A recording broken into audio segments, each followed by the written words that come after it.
This week on RSBANDB Update, Pumpkin Pete brings the 2023 version of the RuneScape Halloween event. We cover rewards, what's missing from years past, and predatory pumpkins. It's a fun event, but what does it mean for the future of RuneScape? We answer that question. Also, another big one, is RuneFest making a comeback? This is RSBANDB Update, episode 957, recorded Thursday, October 19th, 2023. Predatory pumpkins.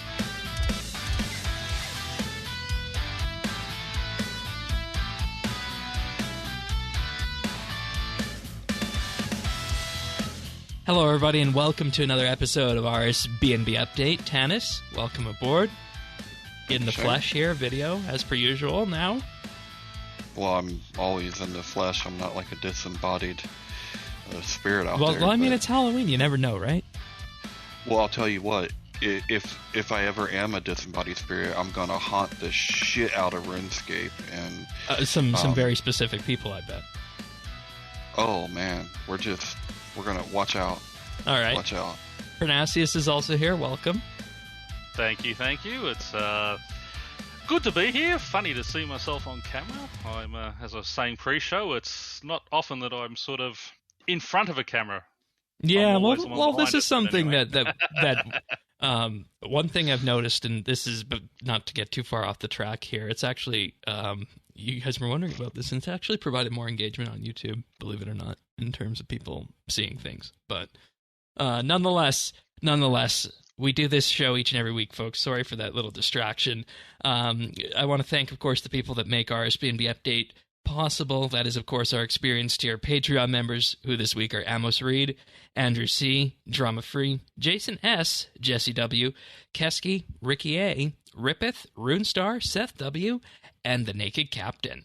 And, of course, as well, we'll be talking about Halloween. You can find everything about this week's show in our full show notes at update.show. I am Shane12088 in-game. Tanis can be found at Tanis79. He's top right quadrant.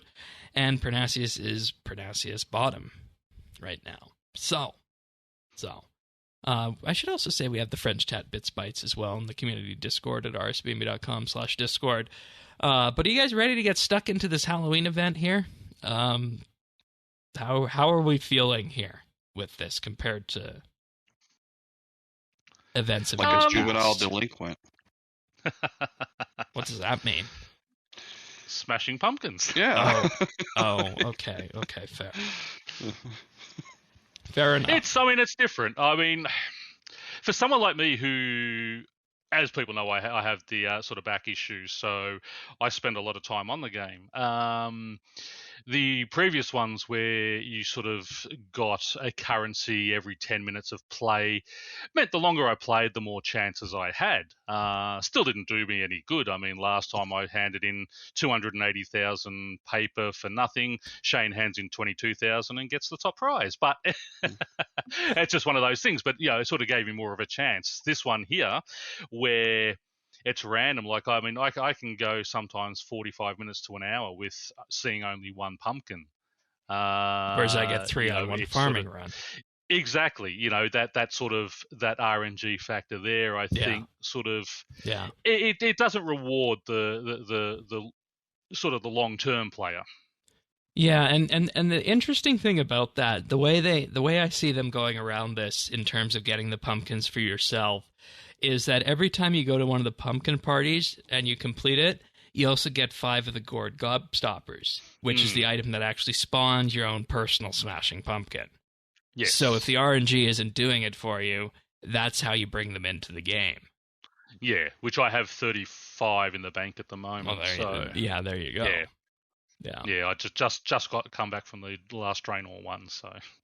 And that's good. As long as you hit your one pumpkin in those events, you're going to get 5 gourds. So, I mean, they do balance it out with that. Yeah, and keep in mind, this is running until November 5th, so it's a long time still to... Oh, is it? Yeah, it's running till November 5th. Oh, wow. Yeah. I did not realize that. Yeah. Well, look, I want to ask you guys this, because for me, this has a very different feel. I wanted to go there. Thank you. It went down a very different path, and this is to me more akin to an Easter event than a traditional Halloween event. And granted, I think there did need to be some kind of a change up, because we had Drainer Manor. We had Drainer Manor for several years now. Of course, I would say that like last year was probably the height that could have been, right? So remember they started that one. Change. They started that one in 2020, pandemic year, by having you make plague soup with bat. It's a bat, yeah. Oh, in the bats. That was yeah, that was classic Jagex right there. But that was a good event. But yeah, this doesn't feel like that to me. No, and it's a far cry from getting given, a scary item and saying, go hand out candy to 5 people in Lumbridge and you'll get a Halloween event reward. Or from any of the quests that we had in previous years. It's a far cry from that, right? Well, yeah. I mean, if just a few. Remember the one we had at the Invention Guild? Like, that was kind of a bigger one. Of course, the one I remember the most was about the 2013 one, Death's Mansion. That was fun. Yeah, still the best. I mean, this feels more like an Easter event, and I don't know if it's just because of the random eggs and that now it's pumpkins. No, this is the Christmas event rejiggered, really what it is, because Grim Harvest, and this is what we'll get to, this is built around the Treasure Hunter promo, dare I say it, which is a reskin of the promo we get at Christmas. Except instead of wrapping paper, it's Hodmans, and there's no sleigh. Okay. And I think that's why you're feeling it, is because at its core, yes, you can earn practically and almost everything in-game through play, either by getting it randomly through a Smashing Pumpkin or from Hodman purchases that you earn while playing. But at the end of the day, there is no quest, there is no mini-quest, there is no core central area to gather aside from the pumpkin hunting events, which happen every half hour, which I guess is fine, right? In terms of getting people out and about.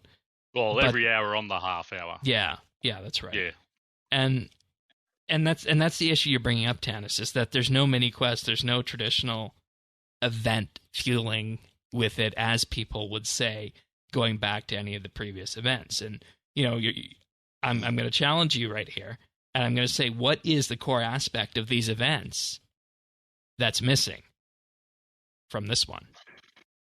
So I feel like mini quest is definitely one thing.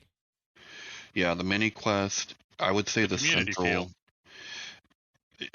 Yeah, because if you look at the most successful Halloween event, there's a difference between what I think people expect in a Halloween event versus a Christmas event versus a Easter event, and it's not just on the surface of, hey, we want to see Santa Claus or the Easter Bunny.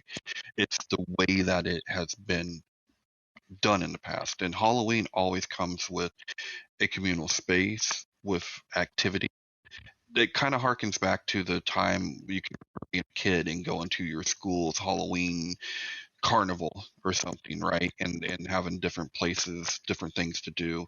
And there'd be a story along with it, like you're talking about with the mini quest. And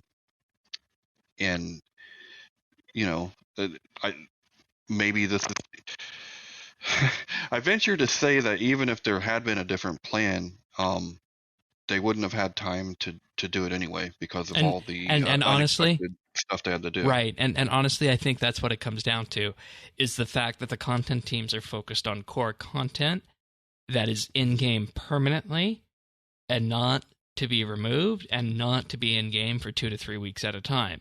And if you're going to dedicate an entire team to put 6 to 8 weeks dev time into something that is going to be in-game for 2 and a bit weeks and then is going to be removed for a year, you want to get reusability out of it. You don't want it to be one and done.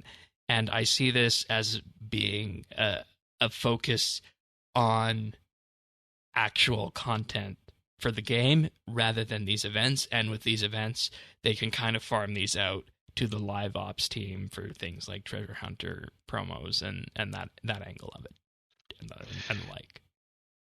And that would be an end of an era. Yeah, and like I honestly think that's where we're at. Mm-hmm. But I mean, I don't understand why they can't rehash some of the old ones. Like, I mean, bring back this house and have the new rewards on that, because that was fun. It's there in game. Maybe it just needs a bit of polishing up. But I mean, those fun events where you're running around killing the ghosts, getting the ectoplasm drops, or those type of things back then, they were fun. I mean.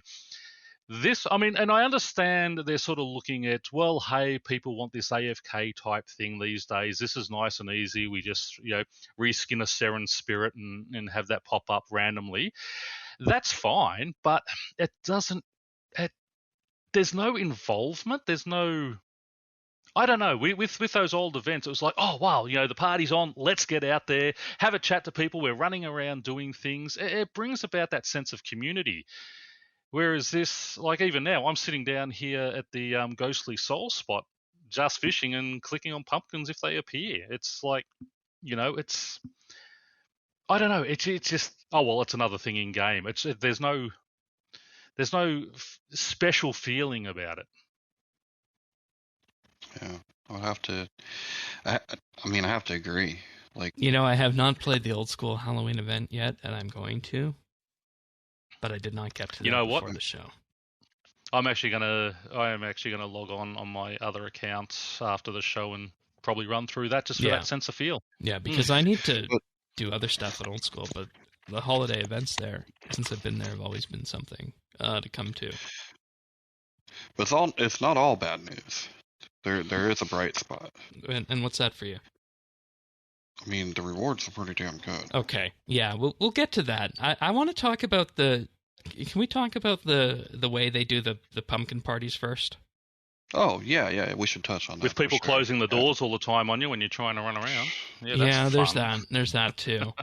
So everybody remember to go do your daily, I said the cursed word there, daily. Go do your daily ritual at Pumpkin Pete in Fort 4 and 3, and when you do that, you're going with that to get some candy when you do that each and every day.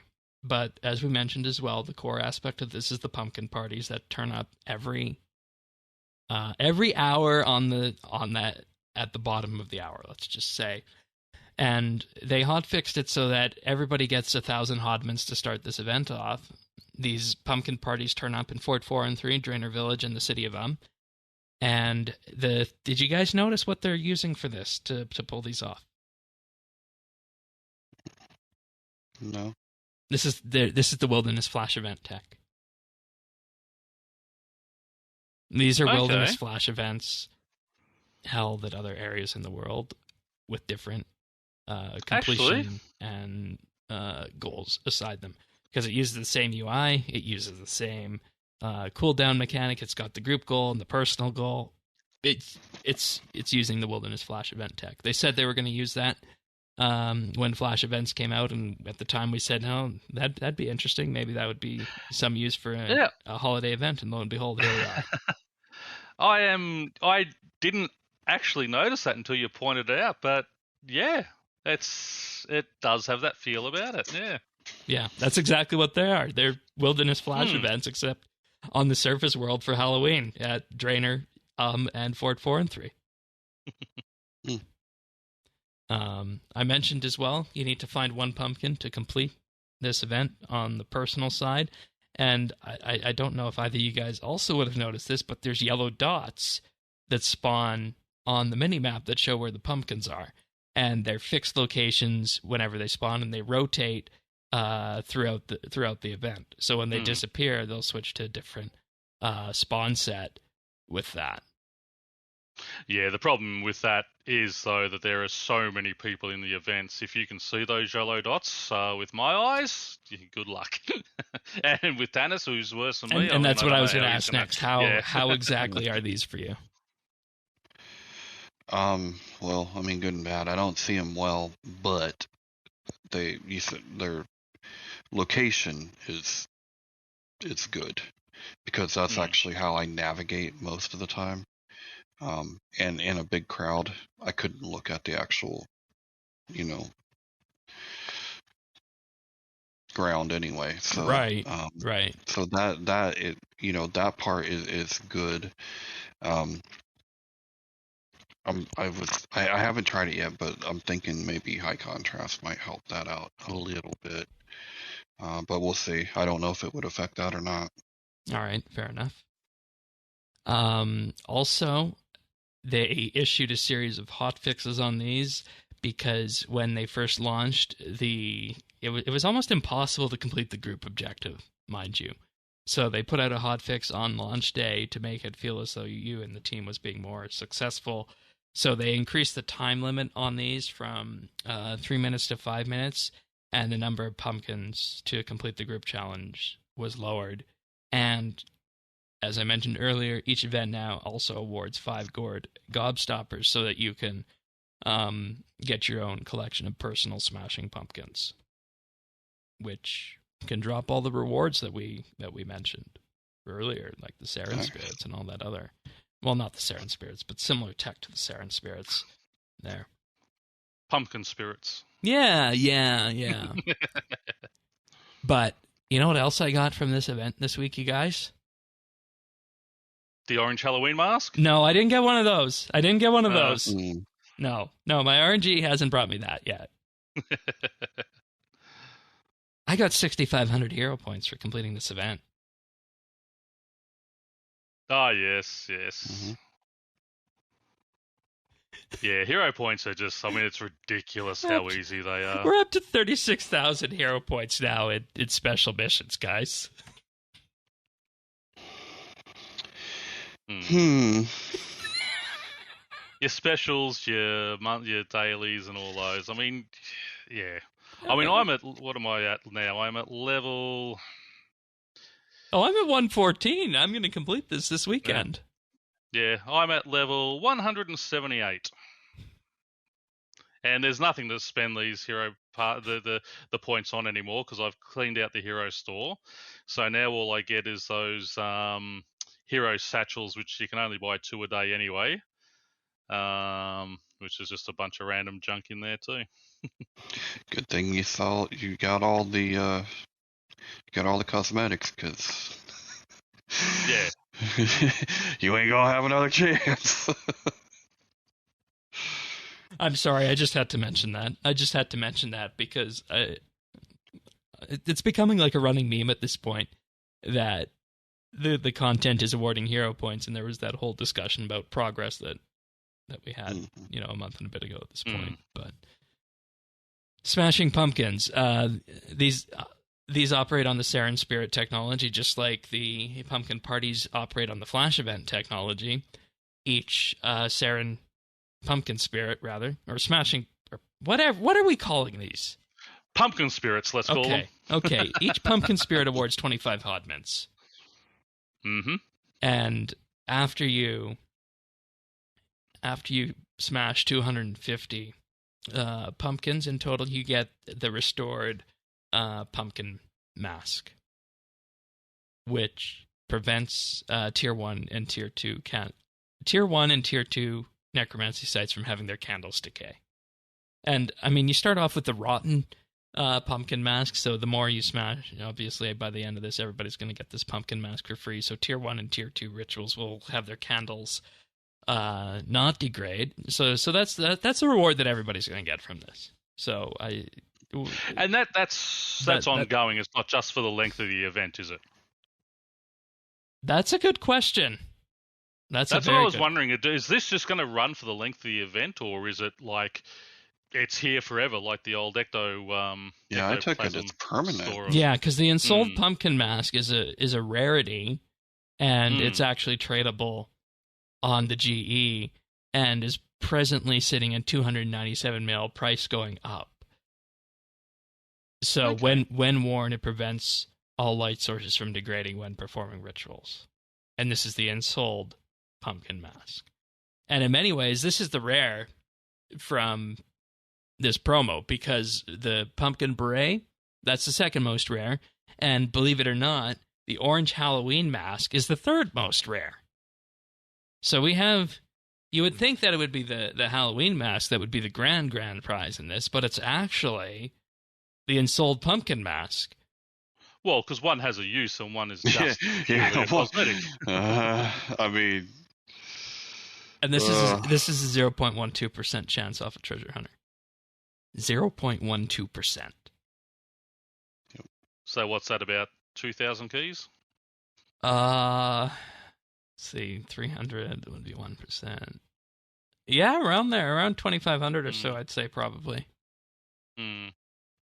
And that's not even to be guaranteed. That's just to be the point where you would, start having a higher chance of getting it, right? Yes. So, and and that's where we get to the point. And was this the aspect of the rares you wanted, or the rewards you wanted to talk about, Tannis, or? I mean, it is, and so, I actually think that's a really good point Pronuncius brings up on, permanency versus during the event. Yeah. And we can look at the Golden Cape, right? That was incredible. Wish it still worked. It doesn't. I love that. Yeah. But or you can just charge it up somehow. But this does, and I don't say it lightly. I don't. But that's kind of pay to win. And if I was working through necromancy hardcore, or had a goal to reach 120 by a certain time, I would drop some money to get that, because that's a good reward. Well, yes, it is, but it's. I mean, you have to read. You went exactly where I wanted you to, Tannis. Candles right on. aren't overly expensive. You've got to click to you right click the totem in the middle to just redo everything anyway. So technically, yes, it is, but I don't think it's egregious pay to win.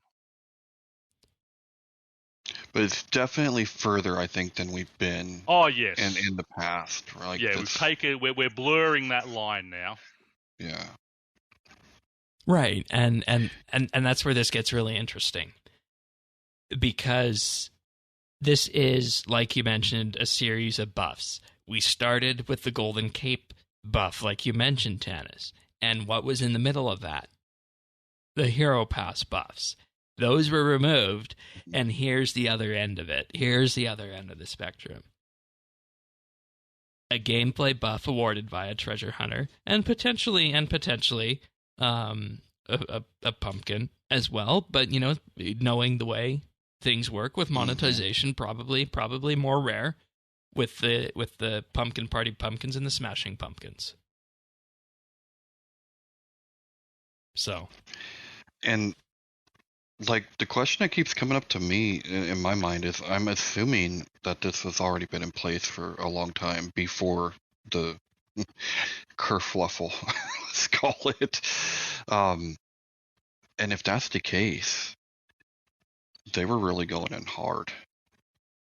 Yeah. Real hard. Yeah. Also, just an updated number on this. 1,800 keys would give you an 11% chance of not getting the Ensouled Halloween mask. Wow.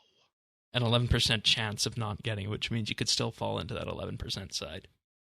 Mm. And if we take the most recent promo that's been floating around, buy 200 keys, get up to 400 for free, that brings you up to a 40% chance of getting the Ensouled pumpkin mask with that promo. And if you're like me, if there wasn't bad luck, I'd have no luck at all. Then, yeah. Yeah, but that's like $100. Exactly. Per 200, man. That's. Is that what it is? $100 for 200 keys? Yeah. Something like that. And then they double them in this promo to 400. Ouch. That's what Tannis and his friends were going off of. Oh wow! At the end of Christmas and Fresh Start, right? I thought I've never bought keys, so I thought, it'd be like $50. So I thought I might just drop. No. So I was actually going to buy. And that's American dollars Tannis is talking about. So I don't know what it would convert to Australian. Australian, that's about $140. So yeah, no, forget that. I said I might buy keys for the first time ever. Yeah, it's not going to happen. Yeah. That's like a year's membership for 200 it's more keys. than No that. thanks. Yeah. It's more, actually. Yeah. Mm. And then with that, go back to our discussion that you had about how this doesn't feel like a typical Halloween event, how it feels more Eastery, and it's missing all those aspects. Yeah. And then you connect the dots in between there, and then you look back to what we had with Hero Pass, and then you look back to the buffs that we had with Golden Cape Hunt, and you look at the entire monetization strategy, and I think from a sane perspective, and I underscore the term sane there, from a sane perspective, without any raging or lunacy, I think that this is why the community was having the reaction that they did this week with this event. Yeah, sort of now that we're looking at it in that regard, it's a little more understandable. Yeah. I mean, this is the thing. Context is king in this. Yeah. Mm-hmm. If you go in there and you start raging and you start, running around with your hair on fire, people on the sane side of the spectrum, this podcast, aren't going to listen to you. No, well, that's the thing. For so many years, every time something comes out, they're jumping up and down. So I'm at the point where I just ignore it. But right. now that I'm actually thinking and looking into it and we're discussing it, I'm going, okay, this time they may actually have a legitimate complaint. Right, and this comes from somebody crying wolf. Right, yes. But also we give so much credence to this because Tanis is somebody who has bought keys before. Lots of them. And he's saying this, right? Mm-hmm.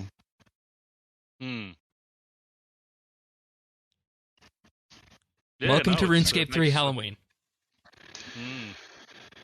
Yeah, and so the other thing, too, that I think probably, I hate this word, triggered some people was because they did seem responsive after Hero Pass, right?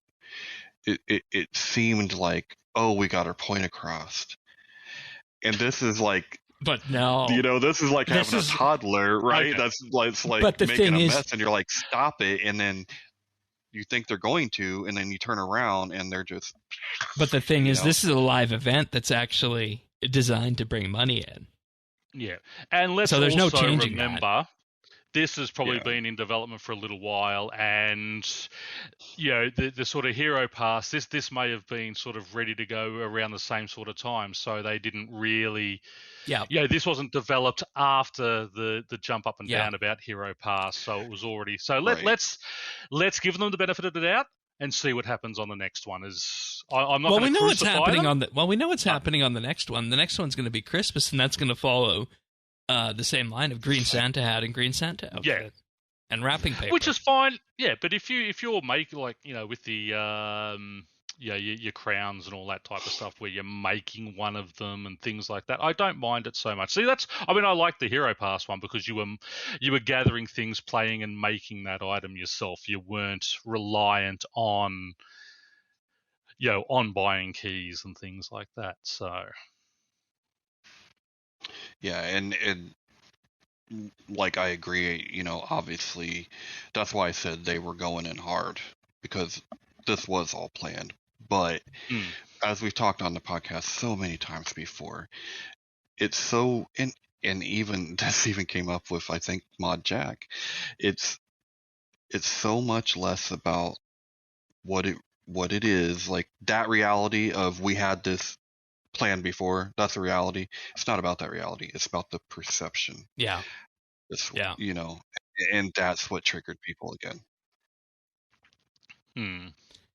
And we need to be 100% clear here is that we're not going on this path and we're not taking the stance because it's a personal crusade of ours. It's something that Tanis pointed out. I filled in the gaps. Pernasius saw the end result. And now we're having the discussion about it and questioning if having an item in-game, the Ensouled pumpkin mask that prevents all candles from not degrading, is a good thing at this point. And this makes me ask another question about necromancy as well. If this is happening, and I realize this might be a hot take here, I don't think I've said this on the podcast before. I think I know where you're going. But if we're bringing this in right now for necromancy, right? And the incense sticks and clan avatar, or no, the clan avatar doesn't work. They remove that one. But if the incense sticks and stuff like that work, and we got this boost in game right now, why not just open up necromancy daily challenges at this point? Why not give us that extra XP boost off a hero pass for necromancy at this point? Exactly, and because the race is because sort of this is 120 here, and 200 is done. Because yeah, candles are useless, right? Like they're cheap enough, and you go there and you restore everything. And I have tons and tons of candles. I got candles coming out of my ears at this point. But it does send a message at that if we're going to be doing this, well, maybe it's just time to, rather than having it be a 6-month embargo on daily challenges and whatnot, make it 3. Yep. Because the race was done in the first week. Yeah, exactly. And at this point, you're just taking away from my fun, because I would be having so much more fun if I could do daily challenges with necromancy. I don't know if you guys feel the same. You're gonna do I just feel like if you're gonna let the one, then I mean, the horse is out the barn, right? So I mean, what's the point in having the other restrictions? You know, that's if you're gonna let one, then you might as well you've opened the door. In my opinion. Yeah, agreed. Yep. And I think at that point you get to a larger discussion of what the core ethos of RuneScape 3 is, in terms of what is a pay-to-win boost, what is too much, when is the line to be drawn, and that's exactly the thing. I was messaged by somebody this week who shall remain nameless and said that this promo is too far down the line, in that, you know, hey, first you are presented with the idea of being able to get this in-game by smashing pumpkins, and then there's a treasure hunter promo alongside of it, but also then you log into game and they're trying to upsell you to buy the 200 key pack, which automatically turns into 400. And that's at that point where you get into the realization that, okay, this is gambling for potential in-game benefit, and there's people out there who have issues with that, and rightly so, for both personal and medical reasons. But there's also a question about that, of what that speaks to with the larger with the larger ethos and direction that RuneScape 3 will take. Quick question on the key, double your key packs. Is that a one-off buy, or can you sort of just... It's a one-time thing. Okay, that's not so bad. I was like, if you could, I can, buy 200 and then another hour buy another 200 and, keep going, then that's going to be a bit of an issue. But and I think it markets it to people based off of their treasure hunter activity, who are more than likely to interact with keys and use keys. Well, and so do you remember now a quaint little time when people were arguing about bonus experience? Mm-hmm. We've blown that became normalized. We've blown right past experience into, like, a legit overall buff. I'm telling you, we're not far from double XP by the hour at this point. I still don't I still wish that they would allow us to select between stars and lamps, because I hate lamps. I want to do the skill. I'm happy to take the... Well, the answer to that, Parnassius, is to just convert whatever you get on Treasure Hunter that's not a star into Hodmans. That's what the answer that's right, is, yeah. right?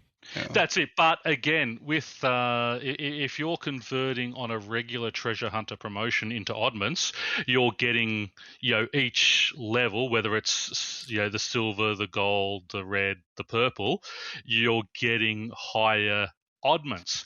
With hodments, it doesn't matter if it's a silver or a purple. You get 50 hodments if you trade it in. Oh. Yeah. So yeah, Okay. and and there's no option, they're- and there's no option to go for regular oddments. Exactly. So I don't mind, I'll trade the silvers in for hodments, for the 50 hodments, but I'm not going to trade a purple.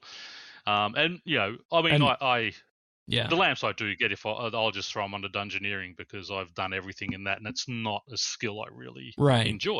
And just for comparison's sake here right now, I don't know what the prices are, American, Australian. $70 gets 200 keys, and $140 gets 450 keys. And those promos that randomly appear for people, they will up that 200 keys to 450 for that same $70 mark. Get keys, but I don't buy keys. Right. So that was the big package I was buying. Gotcha. Yeah, and but I haven't been marketed personally to get the 200 to 400 one myself. So see, that's weird because I've never bought keys, and it popped up for me today. But I do admit I've been using my oddments. Have you also been doing daily challenges and using those keys? Oh yeah, I always do. Anything free I'll take, but let me just have a look. Okay, 400 keys. Well, actually, that's okay. It's Australian dollars, $70 for 400 So that's keys. the promo. Yeah, that's the promo one. So normally 200 keys is $70. So again, I may still for $70. I mean, I'll throw it. Oh wow, you can also double your daily keys for $10 for 30 days. Oh wow. Yeah, and 900 keys is 140 Australian. Okay, so they double that then for you there. Yeah. And when you start looking at these promos, this one's not as powerful as the wrapping paper one is. But during fresh start to finish 99 archaeology, I'll admit this at this point. I went from like 62 archaeology to 99 on one of those 450 key packages, including wrapping paper. Wow. It was so fun. But I beg to differ. It made me want to. You'd really hamstring yourself on archaeology. Right. And it made me never want to do it like that again. Yeah. I mean, I would never do it for XP personally, but for something where it's a rare and hey, it's a bit of fun if I get it. Override. Yeah. Well, I mean, that's sort of, you're going for something different. But it really, I mean, that type of thing on a skill like archaeology, it really hamstrings you because you still have to go back to those lower ones and get all that stuff to complete. Yeah. Yeah, mysteries and all that type of stuff anyway. So. And you see where all this lands, and you start saying, okay, these people have a point. Why hasn't anybody delivered this point yet in a sane way? And that's where we're at right now, I think, on this. Well, what I think's funny is I'm not sure I know I didn't have this plan coming in tonight. What? What? Are you sure? Because this feels like a segment that you rehearsed and planned. Are you sure? I'm 100%. Yeah. This was just from playing the event and stuff, and once we started talking, you're being 100% honest there, and I'm looking to make sure you're not lying to me.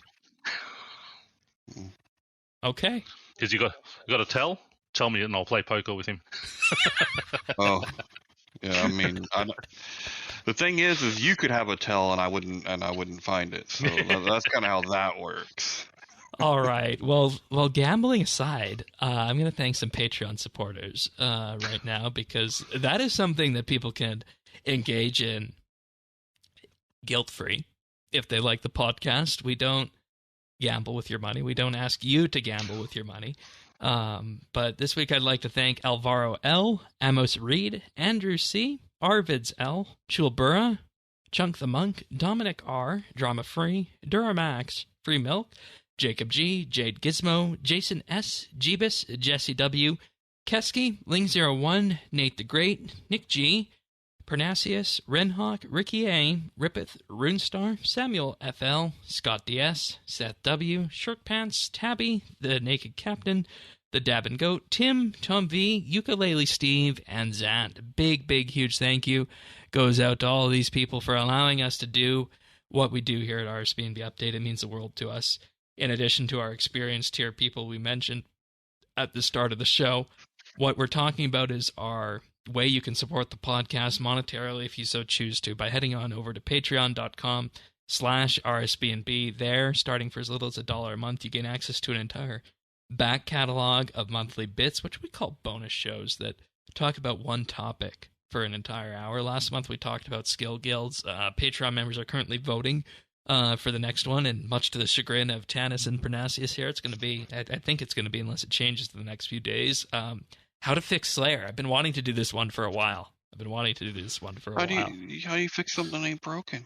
Well, exactly. Slayer's perfect. Well, that's why. Actually, no. Well, that's why I'm going to have. Say perfect, but yeah. That's why I'm going to have you guys on the show. I'm going to present the problems with it and the solution, and we'll see if it enhances it to make you guys like it even more, because you guys are the two Slayer junkies. Okay. All right. I mean, there are things that can definitely be fixed in it, but yeah. Yeah, and that's the kind of thing we talk about on the show. We come up with grand realizations, and that was the realization that Sirion and I came up with on the monthly bit show, or on the Skill Guild show, was that, well, maybe this is one of the issues with Slayer, is that there's no central Skill Guild gathering point for it, and maybe something like that could fix it.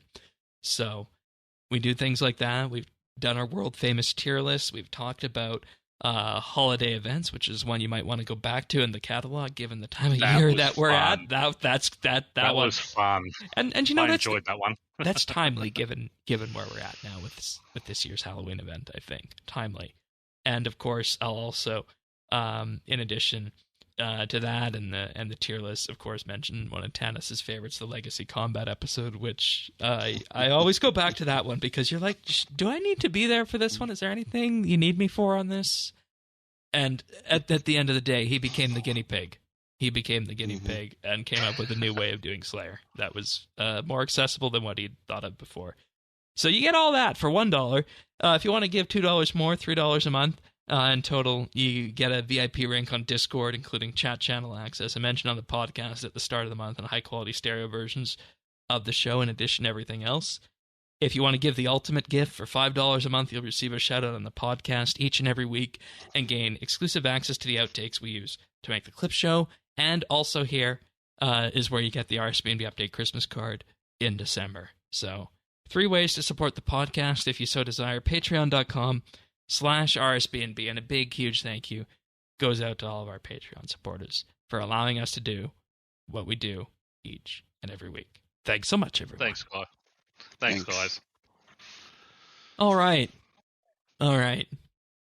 So after that Tanis's unexpected revelations on microtransactions, gambling in the direction of RS3, anything else we need to take away from that at this point? Because, I mean, I feel like when you combine what we started the show off with and what we just finished with before this, you start to get to why people don't like this Halloween event. Yeah, I think so. I hate to say it, but my big takeaway, I kind of want to go see what's going on in OS right now. And you're not saying that unironically. No, I mean it. Like, I have that HD that you told me about, and I kind of want to see what's going on over there. Yeah, and like I said, it would have been an interesting compare and contrast exercise. I didn't get to it yet this week because my old school day is Saturday, but their Halloween event is out now, too. So, and let's distill this down here. If we were to give one piece of feedback to Jagex for future Halloween events, what would it be? Aside from monetization, because that's something above all of our pay grades. Community, or communal space, and story. So basically, Yes. a communal gathering space and a mini quest. Yep. I mean, I love to play all the events and things, but this one it's like, oh, okay, this is not what I was expecting. And I understand. I mean, the monetization aside, I don't care. They're a company. They need to make money. They've got overheads to cover. They've got investors. Who want a return on their investment. I don't care about that type of stuff. But what I want in return for that is engaging gameplay. And I don't care if you want to bring back some of those old events and rehash. If you roll them over, have all the different events and just say, okay, we're going to replay this one. We're going to replay this one. Do it. I don't care if you rehash those with the new rewards. And the thing I give think us something engaging. And I think the reason we don't have those old ones brought back is because we're always told that it's a technical feat to be able to put something in game that was pulled from 2014 or 2015 and bring it forward to 2023 and update it and add the rewards to it. As it's told that it's just too much time. Whereas they'd rather create new and focus on monetization. Yeah, but I mean, you can still monetize those things by having the rewards on like the Hodman store and all that. Exactly.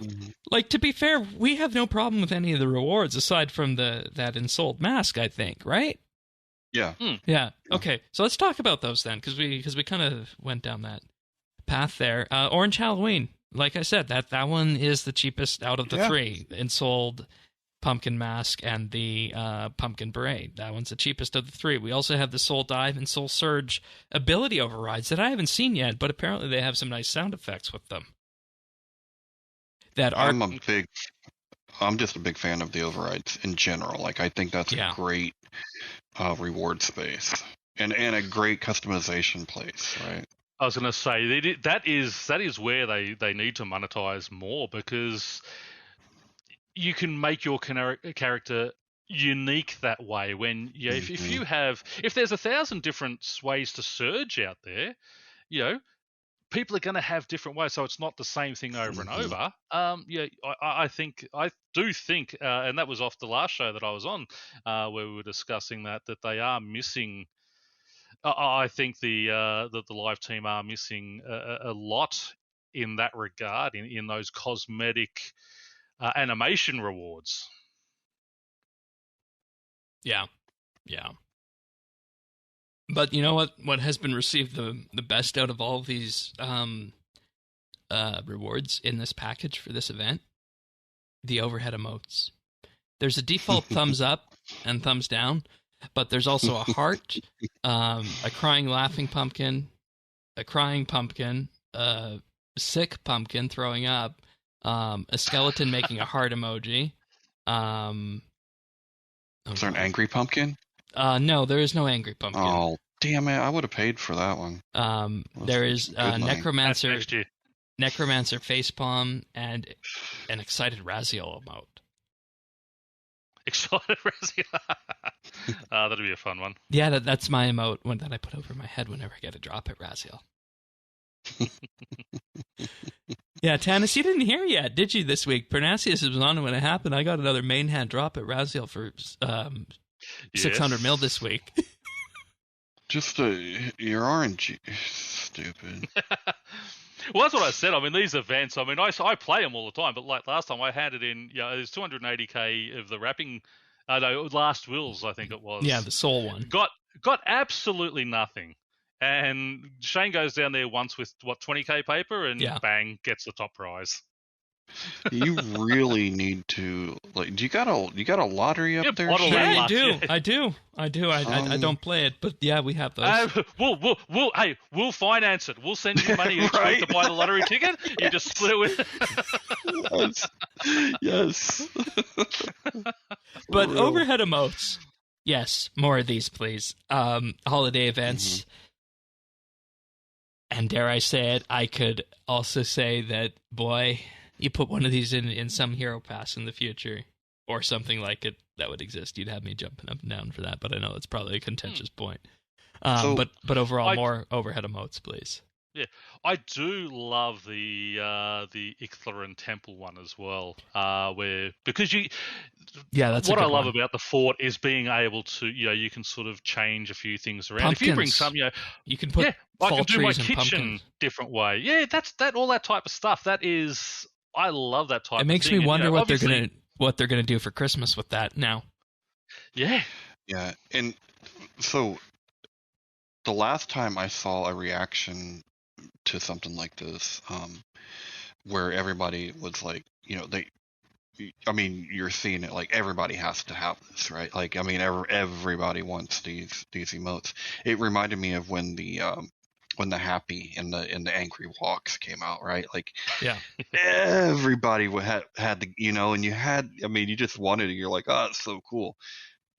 That's the last time I can think of that it felt like that with these overhead. Yeah, emotes. for folks on video right now, I am previewing the Ictharian Temple and the pumpkin trees outside. So, those ones are actually really cheap.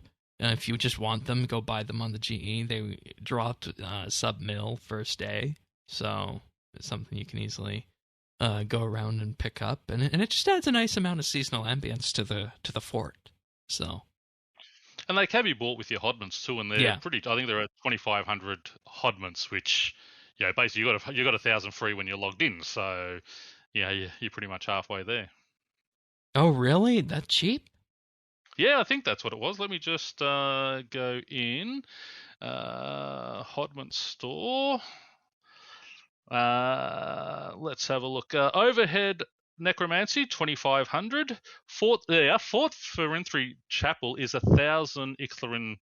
Is 1,000 Hodments. So basically, you got that for free when you did it.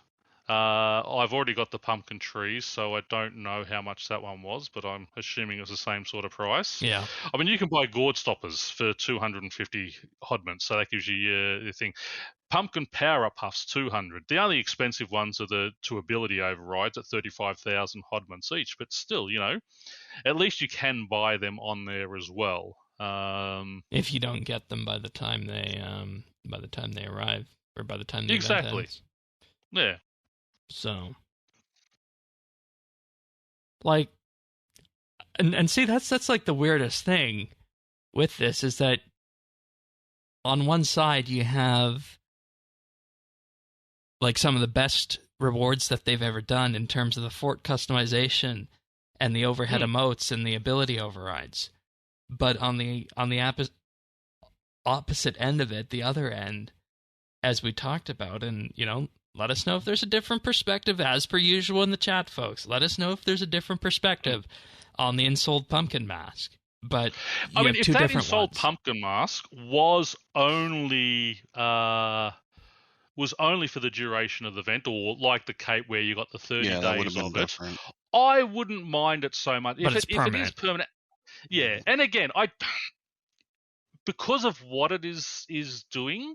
I don't think it's a big issue, but the issue behind it is it's now opened the gates for further, more egregious rewards in that pay-to-win type situation. And at that point, you ask yourself, and I hate to say it this way, what did we say on Hero Pass week?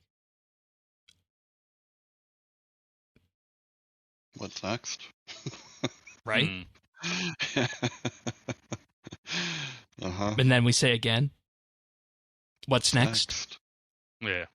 That's it. They just keep taking that little, get a bit of anger, take a half step back, go another 2 steps. And, it's just that half step back each time, but it's still not back to where it was. So they'll go 2 steps forward, 1 step back. So we're still sort of getting further and further away from that that issue. And to be fair, nobody paid us to say this. Apparently it wasn't even planned. I planned to mention the Ensouled Mask and the fact it was something that was a permanent buff and, just ask you guys' opinions on it, but I didn't intend for us to get to the point that we were at. So, It just goes to show what rational discussion does. And the part that's the most concerning about all this is that I think we're all fairly rational people and generally in favor of Jagex making a buck. Well, yeah, I mean, I have no issue with a company making money. I mean, that's their job, you know. I'm not like a whale. I'm not even a shark. I'm like a catfish maybe, but I will buy some things, you know, from time to time. I am not opposed. So, but yeah.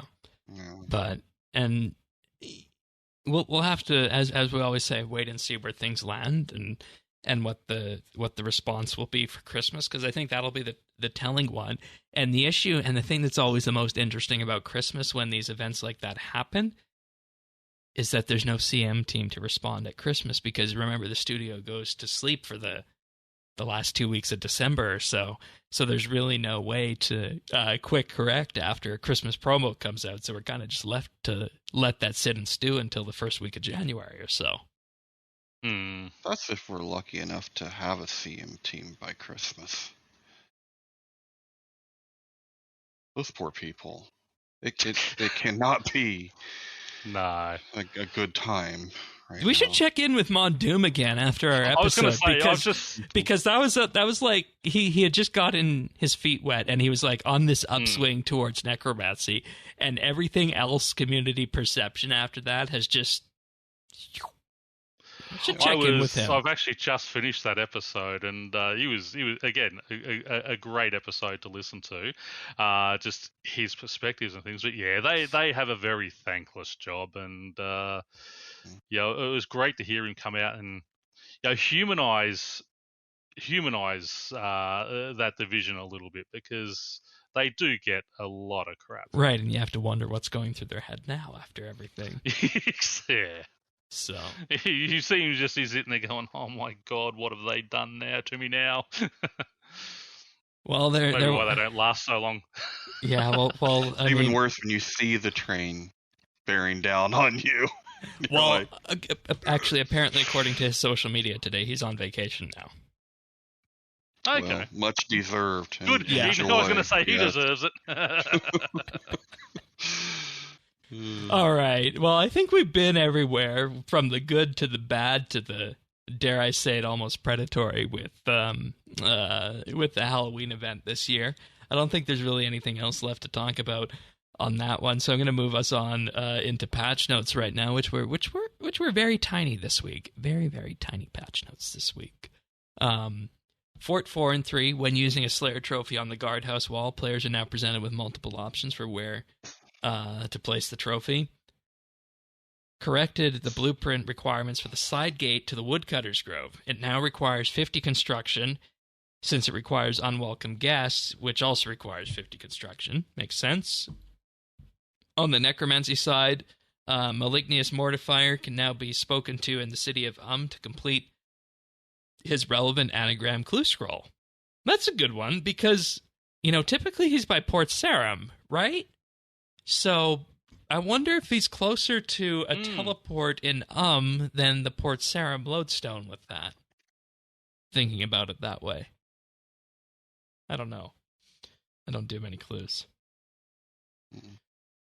Cave Nightshade seeds are now correctly named within the seed-aside settings interface. Remember, they used to be called Belladonna seeds.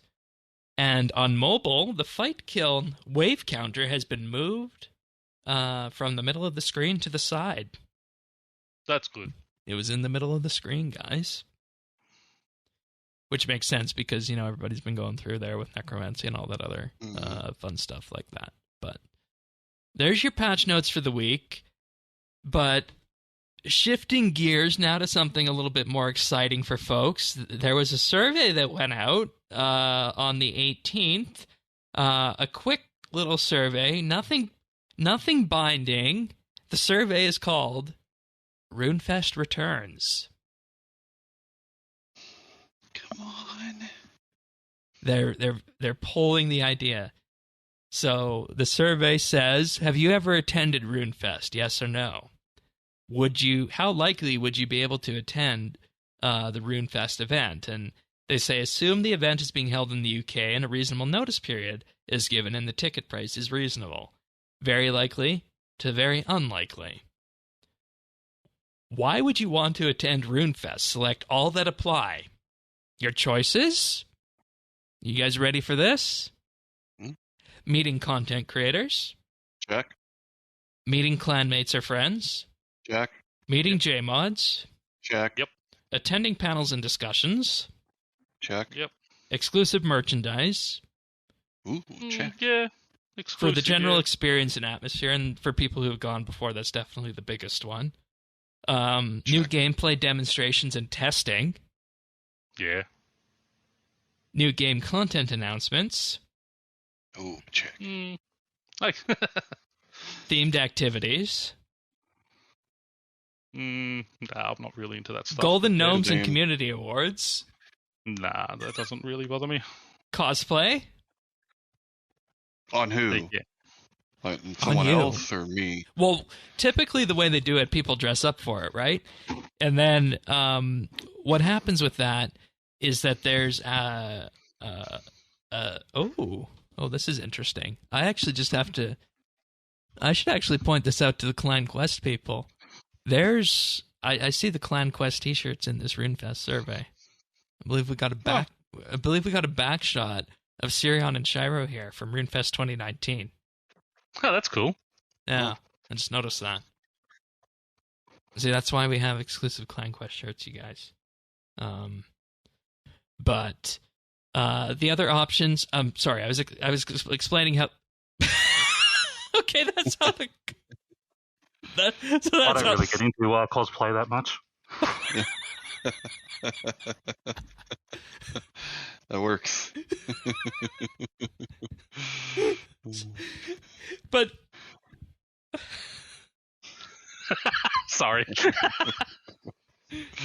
Just move your microphone a bit away. You moved it a little bit too close there. Okay, you're good. There you go. So here's how it works there. So what happens is that everybody who goes there and who dresses up has the option of completing the cosplay parade.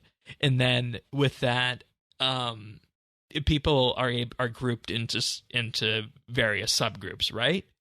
And then there's a voting period by a panel of judges that Jagex chooses. And with that, then you have a series of winners and runners-up in a number of cosplay categories. And that's what they mean by RuneFest cosplay there. There's like a whole parade and whatnot involved. So that's always fun to see. I used to watch that when they live streamed it. It's the work that some people put into their cosplay outfits and such is just incredible. Yeah, I know. Sirion cosplay as his game avatar? No, he does not. Tycho did a lot, though. As you can probably imagine. We need somebody with Sirion's outfit. You know, there's rumors that for that he might be doing for Advent, Clan Quest Advent this year, he might be doing a live stream with that outfit. Oh God.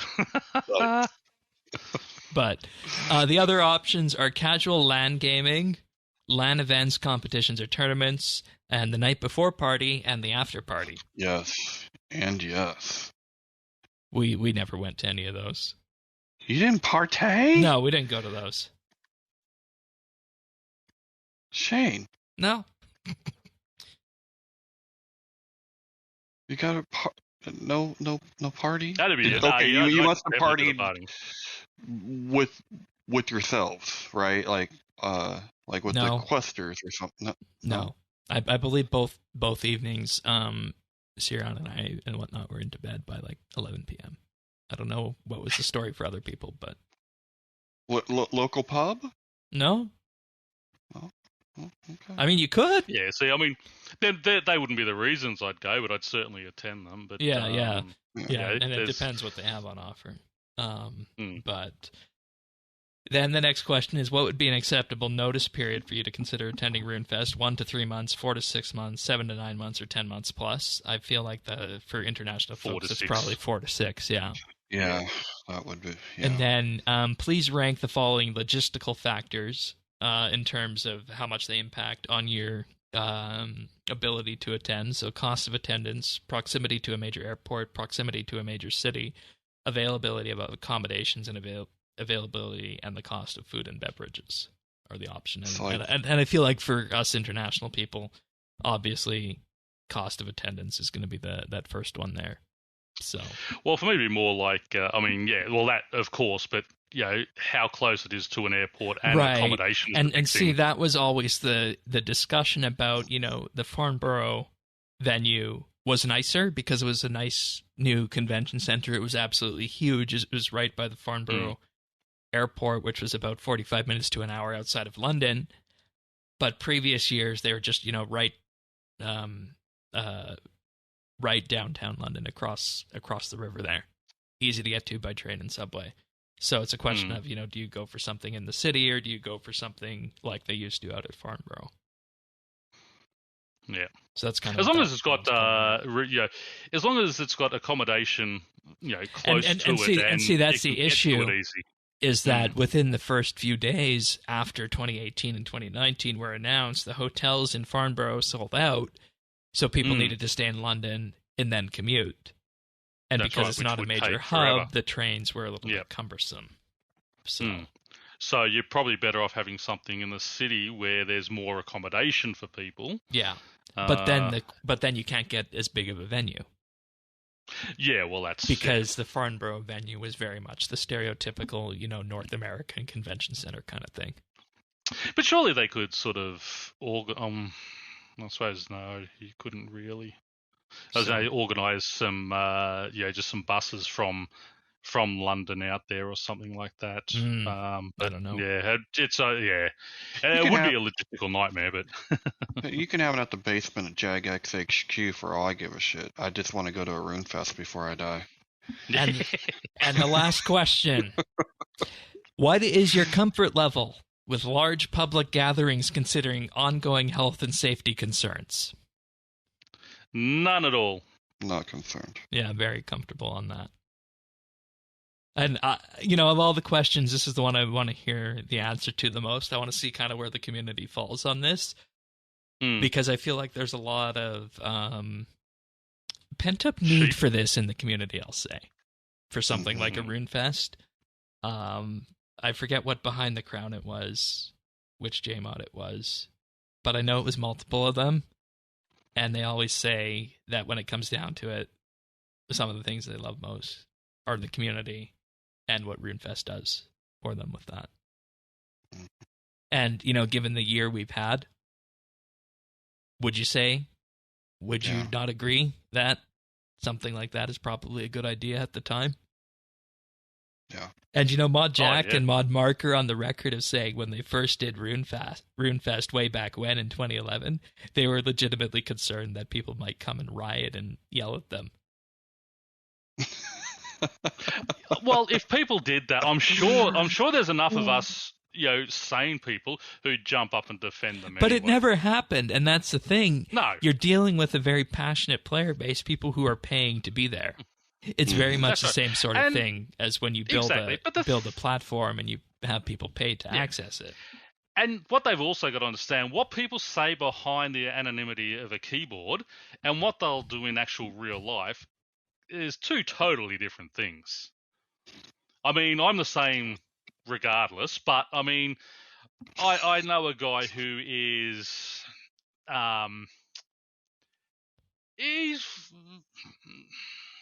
he likes to start a lot of fights and talk big and things.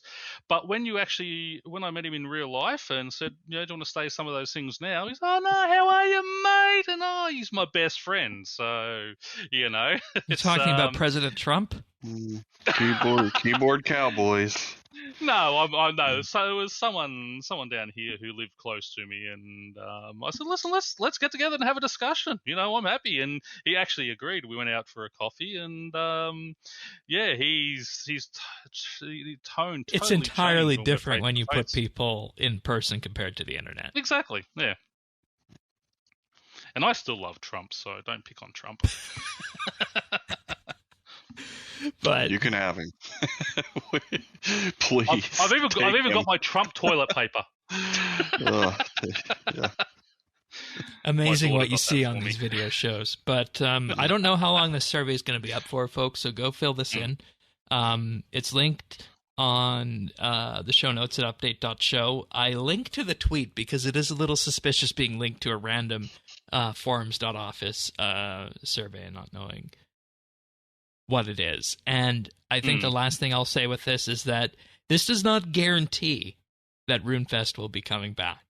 This is just, in a way, as I would imagine, kind of a way to test the waters to see where things are at. And if they do announce it, I mean, it'll cost me a fortune from Australia, but it's probably something that I would try and attend in the next year or two. And I think with what everybody felt in 2019 and how they skipped 20, 21, 22, 23, I think people are going to realize that, well, we have the chance now, given, this is a 20-plus-year-old game. Is this something that we want to do at this point? Yes, no. Can it be done? Yada, yada, yada. People will realize that they probably would want to do this. And it underscores, again, I think, the breadth of this community, and to just kind of put yourself in kind of an atmosphere where you're around these like-minded people. And see, that's the thing that people don't realize about this, is that people think there's some rift between old school and RS3, right? But it doesn't really, exist. No. It doesn't exist. And I make a lot of jokes. and you go back to that, what you had, what I witnessed at 2018, where you meet up and you realize that you're sharing a table with people who are from the old school side. They want to learn as much about RS3 as you want to hear about old school, and that's a really interesting thing to talk about. So that's the kind of people who go to these games. Yeah. I mean, it doesn't. I mean, I make a lot of jokes, and they're always tongue in cheek because I play a bit of old school, and I don't mind it. The graphics sort of could do a bit of a lift up for me, but I mean, HDOS. Yes. Yeah, I've heard about that, but I don't like third-party things. But anyway, it's supported by the Jagex launcher now. Oh, is it? Yeah. Interesting. Okay. Yeah. But I mean, we're all gamers. We all love RuneScape, whether it's old school or RS3. It's yes, people say things and do things, and a lot of it's just for the attention or for clickbaiting. I mean, I know Twitch streamers will say things, and they don't mean it. They're just there to get the crowd riled up and things like that. And it's I don't think there's any true hate between the two games. No, there's not. There's not. No. There you have it. Yeah. Come on, RuneFest. I will get a freaking passport and travel internationally, something I have never done for this. I mean, come on. You're committed already before even knowing when it would be? Dude, I don't give a shit. No. I'll do it.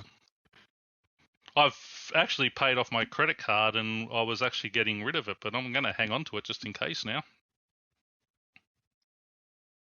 Okay. Wow. You guys are further if ahead. They do it, yeah. I mean, in terms of commitment. I've always wanted to attend one, and after the last 3 years, it's like things happen that I would never ever have believed would be able to happen in the modern world. So it's like, hey, live every day as full as I can, and if I can get to one of these events, do it. Yeah, I mean, it could be my only chance. So right. And I think it comes down to the question of that health and safety question, because the last thing, I think, and from my understanding, the problem that has been with these events before is that there was no way to take out liability on this if somebody got sick and died after it. And that's like a harsh thing to say, but that's kind of what the calculus boiled down to these past 2 years. I can walk out in the street and get hit by the garbage truck. I mean, that type of thing. I'm sorry, if you're scared about that stuff, don't attend, but don't stop the rest of us from living life. You're probably not going to have a problem from the Aussies and the Americans. I don't know about you Canadians there, Shane, but I don't think we're the ones to get a little too fussed about that.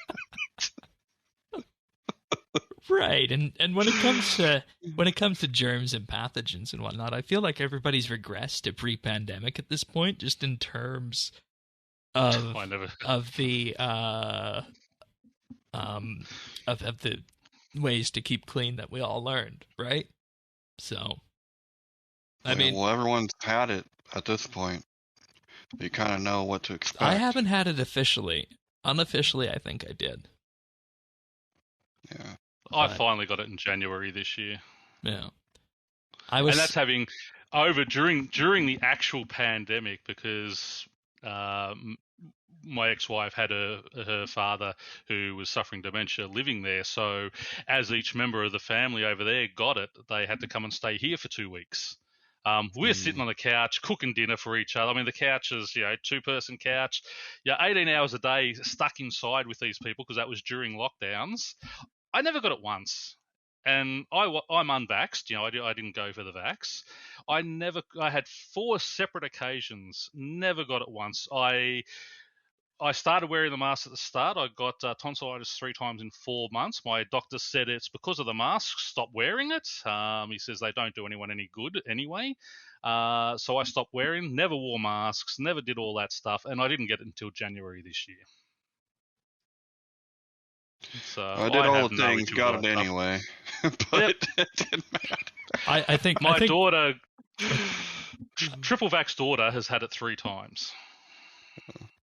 I think he came to me in January 2020 before we knew what was happening. I was just really sick with respiratory stuff there for about 2.5 weeks. So I think that's what it was. Probably. Yeah, I was going to say. I've known a lot of people say your immune system was already up against it. Yep. Yeah. It was literally January 4th or something. You remember that when we came on the show in 2020? You said I sounded horrible, but we did it anyways there? Yep.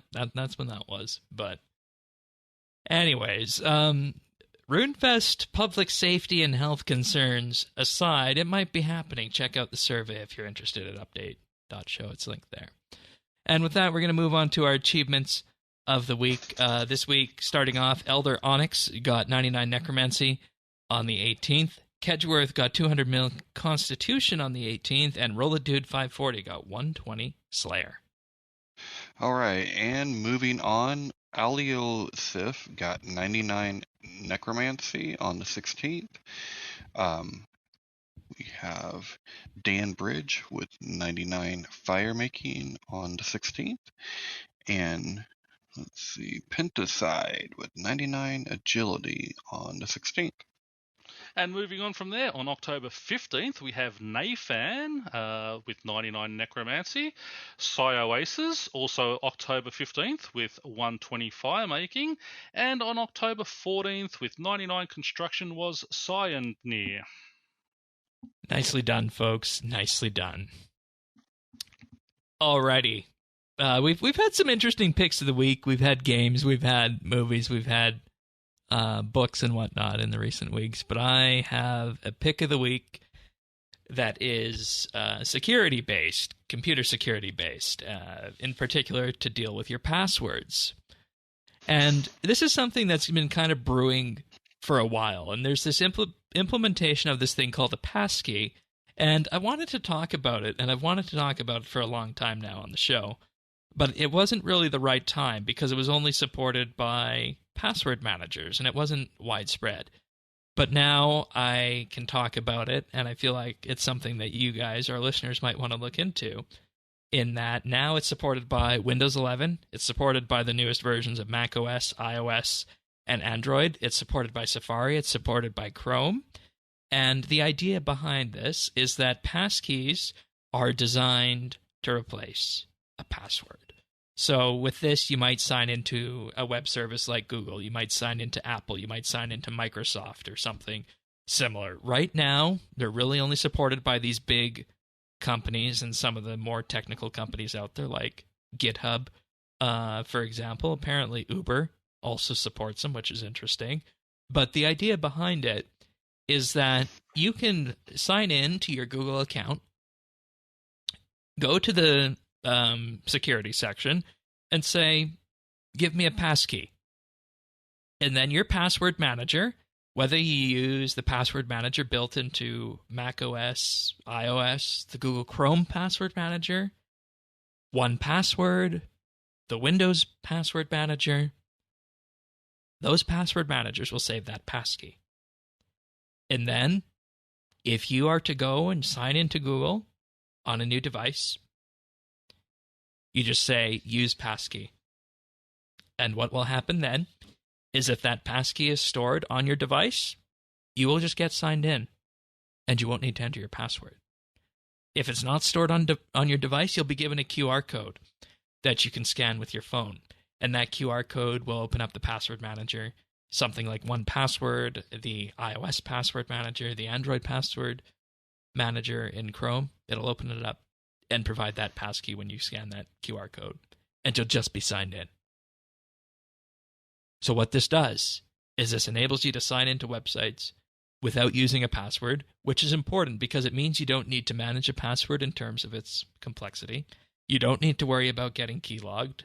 And it also makes it so that you don't need to put the brain power into coming up with an ultra-strong password, which is something we all struggle with in this day and age to prevent ourselves from being hacked. And now you're probably asking, how does this work? Well, it uses something called public-private key cryptography that's been in place for many years. Linux people have been using it for years to sign into their Linux systems without passwords. And Passkeys is the public implementation of it that brings it to things like Chrome, Safari, iOS, macOS, Windows, and so many other modern platforms, and just lets you have that ability to sign into something without using a password. And the reason it's pick of the week now is that it's supported by 1Password, it's supported by the newest versions of macOS and iOS, and it's actually supported by Windows. I wanted to talk about this last year, but I didn't because it wasn't supported by all those password managers. So if this is something that sounds interesting to you and you don't like managing your passwords for something like Google or Apple or Microsoft, a passkey might be something to look into. So what I've done is I've linked to the Google webpage on Passkeys. It's got a good explainer video. It's got a little bit about the technology and how it works behind the scenes. But safe to say, if you're already using 1Password or another password manager, it probably has support for that. And I'll also just double down on this, that if you're not already using a password manager, now is a good time to start with something like 1Password or even just the password managers built into Chrome and iOS. So, do you guys have any questions about this? Okay. What happened? Like, is there any way that you can, like, lose your passkey? No. Or not be able to recover it? No, because the passkeys are stored encrypted in either the secure enclave on your device or an encrypted file in your password manager. So even if someone does get in to get it, it's encrypted so they can't read it to use anyway. So the only way it could really get you hosed is if for some reason they got access to your phone. Okay.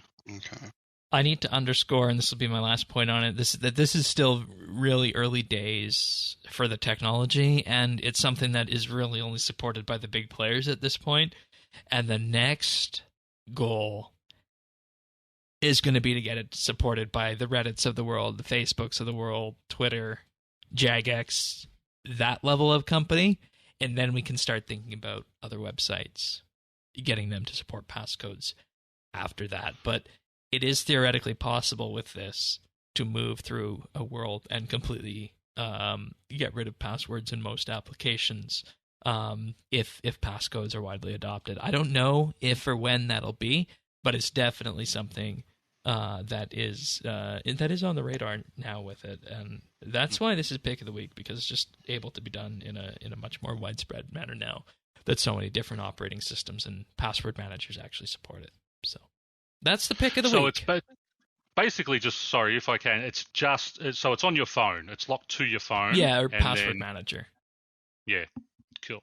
Yeah, and then it basically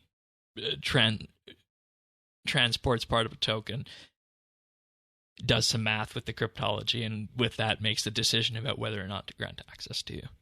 And if, say, you don't have your phone with you, or it ran out of battery and you're away, and you want to log on and check your email on a friend's computer, you can still use your old password? Yeah, passwords are not going away for that reason. Yeah. Sweet. Yeah. Yeah. That sounds like a good thing. Yeah. And, I mean, for people who have been using password managers, this is the next logical step, because my passwords are 15 to 20 characters long of random gibberish. I don't know any of them except for maybe one or two of them. So, they're all in the password manager. That's kind of where I'm at. Very good. But what have we been doing on RS? Let's go to you, Tanis, given the most recent technical thing that's cropped up for us here. Just bear with us, folks, as we deal with a bit of lag. Just gathering, wood cutting, back to that, working a little bit with the Halloween event, trying to do a party when I am on and can jump into it. But that's really about it. Just taking it easy. I've also been, playing the theme deck, playing some older stuff. Also given, the new Forza Motorsport a spin. Oh shit, that came out, right? Highly recommend. And those are always good for accessibility and whatnot too. And from Microsoft. Every time. Yeah. Yeah, oh yeah. And this is right along the same line. So yeah, that's been about what I've been up to. And probably it's gonna be what I'm up to, because I think I'm gonna do this wood cutting. Now that they've fixed kind of elders, I think that's the route I'm going to take the whole way. I wish I could have took that route. So, all right, taking that route to 200. How about you, Pronacius? Yeah, just a lot of the Halloween stuff. Just getting my hero pass points up. Just clicked over 178. Unlocked everything in the shop. So all I've got now is these hero satchels, which you can get 2 a day of. I've already got enough points up to buy for the next 2 days if I did nothing.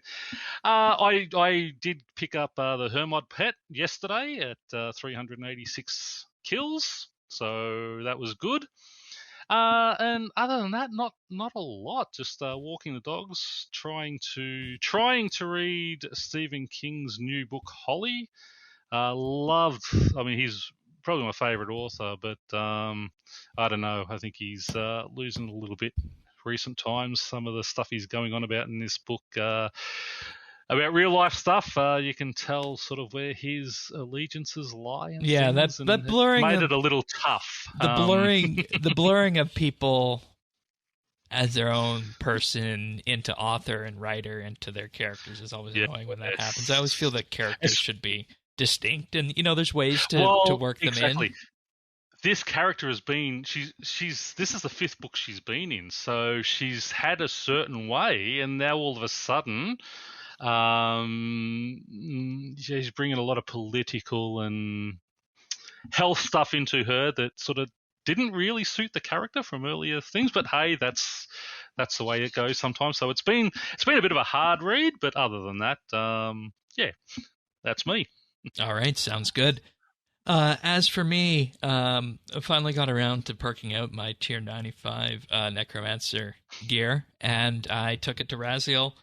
As I mentioned, I got another drop. The main hand, Omniguard? the main hand weapon, the Omniguard. Yeah, those are down to about 590 mil, and I mean, hey, geez, only 590. No. It is actually great to have these things dropping in price and have all PVM gear dropping in price, because it makes things more accessible for everybody. Accessible for everyone. Yeah, no, totally agree on that. Yeah. So I picked up my my set of those. Probably paid for your perks. Oh, and here's the thing. I use the cheapest possible perks. I don't use any of that Aftershock nonsense. My most expensive perk is Biting 4. I use Precise 6, Equilibrium 4 on Dead Slayer. On the weapons, on the body, it's biting for venom blood, crackling, I believe, and relentless. I think that might be. Yeah, you got to do exactly the same as I use. And then on the legs, it's impatient. It's impatient for mobile and enhanced devoted. 4. It's like a cheap setup of perks. It gets me, 90% of the way there to the best in slot, and I just don't feel the need to sink that much into perks. I don't want to. I'm not, min-maxing at this point in time, and I could do that, but I'm not going to. And I hate building perks, so I build what I know. I don't like working with the RNG. I would very love much to see them being sold. Yeah, I would like to have perks be sold on the exchange. Yeah. But I really think we're at that point now where they should allow us to be able to just buy them for people who sort of make them. Yeah. Anyway, Shane, hey, you got enough money off that one drop to get your masks and a Halloween mask. Yeah, I could do that. Event. I could do that, but I think I'm going to actually save the money for Christmas, because knowing them, there'll be a Christmas rare coming out that I want with that. So.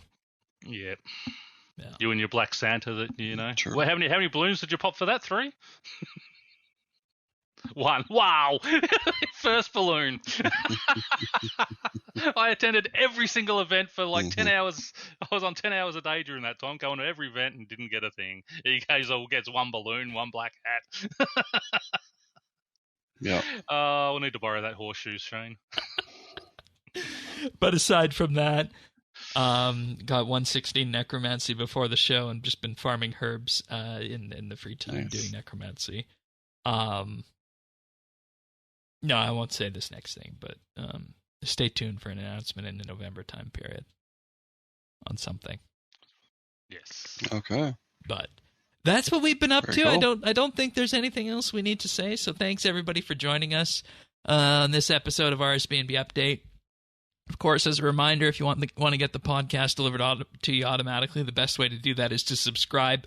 We're on a whole myriad of podcast listeners: Apple, Google, Pocket Cast, Spotify, and more. Just visit update.show/subscribe. We're also on YouTube at youtube.com/RSBNB, where you can see all of our shining faces each and every week.